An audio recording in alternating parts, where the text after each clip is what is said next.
Assalamualaikum warahmatullahi wabarakatuh dan salam sejahtera. Kata orang, tak kenal maka tak cinta. Jadi, saya perkenalkan diri saya. Saya Irina Zira binti Muhammad Nazli daripada SMK Lubuk Cina. Pada hari ini, saya akan menerangkan topik Malayan Nyanyian daripada bab 4, tingkatan 4. Intipati pembelajaran kita pada hari ini ialah yang pertama, sebab-sebab British memperkenalkan Malayan Nyanyian. Dan yang kedua, ciri-ciri Malayan Nyanyian. Objektif pembelajaran kita pada hari ini ialah selepas berakhir PDP, diharapkan semua murid-murid boleh menjelaskan sebab-sebab British memperkenalkan Malayan Nyanyian dan menerangkan kesemua ciri Malayan Nyanyian. Kita pergi ke aktiviti yang pertama. Mengapa British mencadangkan gagasan Malayan Nyanyian ini? British mencadangkan gagasan Malayan Nyanyian ini terdiri daripada beberapa sebab. Yang pertama, bagi menggantikan BMA. Apa tu BMA sebenarnya? Kawan-kawan mesti lupa bukan? BMA ni adalah singkatan kepada British Military Administration. Yang kedua, bagi melicinkan sistem pentadbiran. Yang ketiga, meningkatkan pelaburan ekonomi. Yang keempat, mengukuhkan pertahanan. Dan yang kelima, bagi mengekalkan orang asing sebagai sumber tenaga kerja untuk meningkatkan ekonomi. Kawan-kawan jangan risau. Kalau tak ingat ke apa, saya ada betul untuk kawan-kawan. Kita kena ingat apa kebaikan jika kepala botak. Yang pertama, jimat kos. Yang kedua, kawal. Yang ketiga, licin. Dan yang keempat, bentuk. Apa sebenarnya kawan-kawan yang kita cakap ni sebenarnya?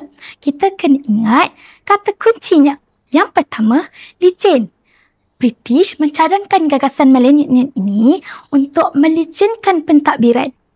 Yang kedua, nampak jelas bentuk kepala.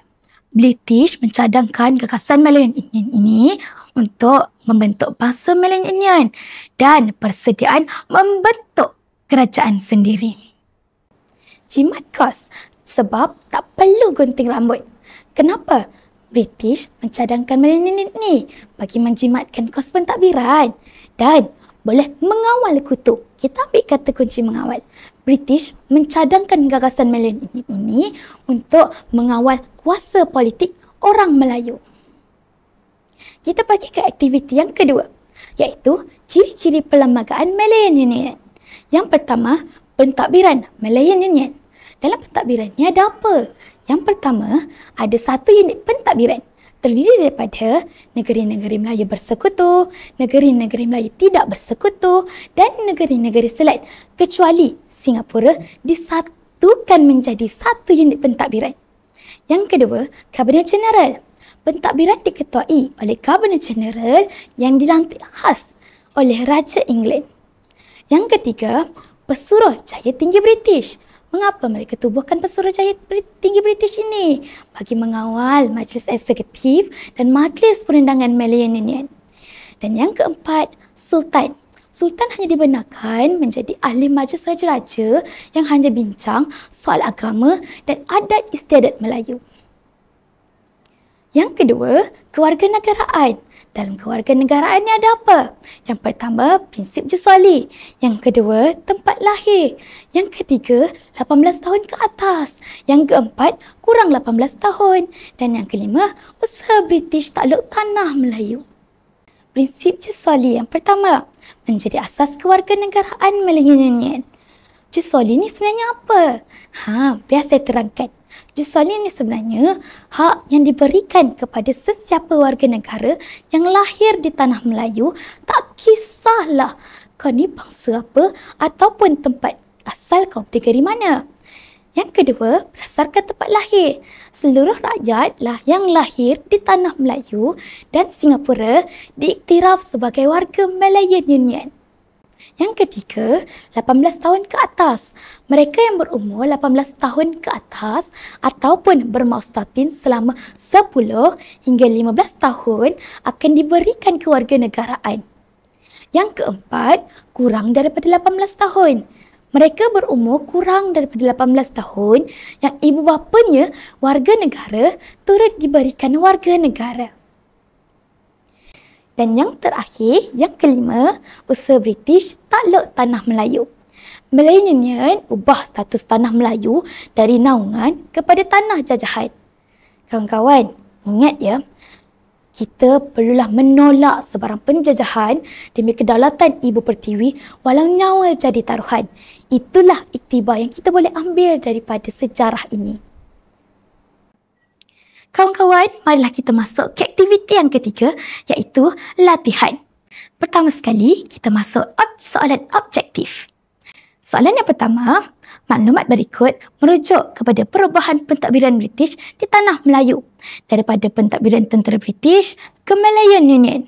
Soalannya, apakah kesan perubahan tersebut? A. Menghakis kuasa raja. B. Meningkatkan taraf hidup rakyat. C. Melindungi hak istimewa peribumi. Dan D. Mengukuhkan pengaruh golongan radikal. Kawan-kawan rasa apa jawapannya ya? Semestinya lah A. Menghakis kuasa raja. Kenapa menghakis kuasa raja? Kawan-kawan ingat tak? British hanya membenarkan raja-raja Melayu membincangkan soal adat istiadat dan agama sahaja. Kawan-kawan, mari kita pergi ke soalan yang kedua. Perkara berikut merupakan satu daripada ciri Malayan Union yang dilaksanakan oleh British pada tahun 1946. Kerakyatan Jesolin. Soalannya, mengapakah orang Melayu menentang ciri tersebut? A. Fahaman komunis mudah bertapak. B. Kuasa golongan pembesar meluas. C. Taraf negeri naungan dikekalkan. Dan D. Persaingan dengan orang asing. Dan jawapannya ialah semestinya lah D. Persaingan dengan orang asing. Kenapa? Korang ingat tak? Jesolin ni sebenarnya memberikan kerakyatan berdasarkan tempat lahir kau, tak kiralah engkau ni bangsa apa ataupun asal mana. Dan orang Melayu ni merasa mereka ni terpinggir di tanah air mereka sendiri. Kita teruskan dengan soalan struktur. Raja berikut berkaitan reaksi terhadap penubuhan Malayan Union. Pihak yang menentang Malayan Union, X dan Y. Apakah pihak X dan Y? Dua markah di sini. Pihak X ialah Raja-Raja Melayu dan pihak Y adalah orang Melayu ataupun rakyat biasa. Kawan-kawan kena ingat, kalau diberi dua markah, jawab dua sahaja. Jangan lebih tau. Kita teruskan kepada soalan seterusnya. Jelaskan faktor penubuhan Malayan Union. Di sini ada 3 markah. Jom kita tengok contoh jawapan. Faktor penubuhan Malayan Union adalah untuk menggantikan pentadbiran BA yang gagal mencapai matlamatnya. Selain itu, British mahu melicinkan pentadbiran mereka di tanah Melayu.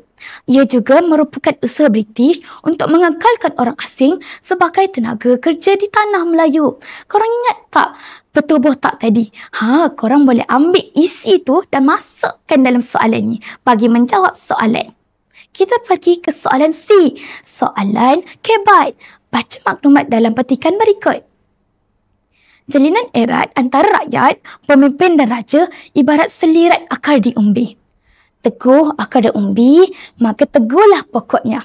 Semangat daripada Malayan Union perlu sentiasa disemat dalam jiwa setiap rakyat ketika mengharungi apa jiwa kemelut. Kebijaksanaan pemimpin akan membawa rakyat dan negara menjadi makmur dan sejahtera. Soalannya, ulaskan maklumat yang terkandung dalam petikan tersebut. Kawan-kawan nampak tak kata kunci? Maklumat yang terkandung dalam petikan. Jadi, jom kita cari isi dalam petikan. Kita dah dapat isi yang pertama, iaitu jalinan erat antara rakyat, pemimpin dan raja. Mari kita tengok isi yang kedua, iaitu disematkan dalam jiwa setiap rakyat ketika mengharungi apa jua kemelut. Dan isi yang ketiga, kebijaksanaan pemimpin. Kawan-kawan dah dapat isi, jadi jom kita jawab soalannya. Hubungan akrab antara rakyat, pemimpin dan raja sangat penting. Hal ini penting untuk memastikan negara kekal aman. Selain itu, semangat yang wujud dalam penentangan terhadap Malayan Union mesti sentiasa disematkan dalam jiwa rakyat dalam menghadapi sebarang masalah. Contohnya, semangat bersatu rakyat dalam menuntut sesuatu perkara. Kebijaksanaan pemimpin juga penting bagi memastikan negara sentiasa makmur dan sejahtera. Pemimpin yang bijak akan dapat menentukan hala tuju rakyat dalam menghadapi dunia mencabar. Kawan-kawan nampak tak isi apa yang kita masukkan tadi? Isi yang pertama ialah hubungan akrab antara rakyat, pemimpin dan raja. Sangat penting. Kita tengok huraiannya pula supaya negara kekal aman. Kita tengok pula isi yang kedua, disemat dalam jiwa rakyat dalam menghadapi sebarang masalah. Jom kita tengok huraiannya pula, semangat bersatu padu.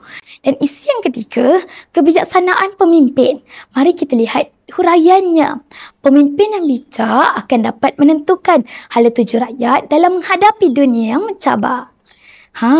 Jadi kawan-kawan faham tak semua ni? Sejarah tak susah pun. Kalau korang faham, maka korang boleh jawab segalanya. Apakah rumusan pembelajaran kita hari ini kawan-kawan? Yang pertama, kita dapat tahu mengapa British mencadangkan gagasan millennium ini di tanah Melayu. Yang kedua, kita dapat tahu ciri-ciri perlembagaan millennium. Jadi, dah sampailah kita ke akhir sesi pada hari ini. Dengan itu, maka berakhirlah sesi perbentangan saya pada hari ini. Saya harap kita dapat bersua lagi di sesi yang akan datang. Sekian, terima kasih.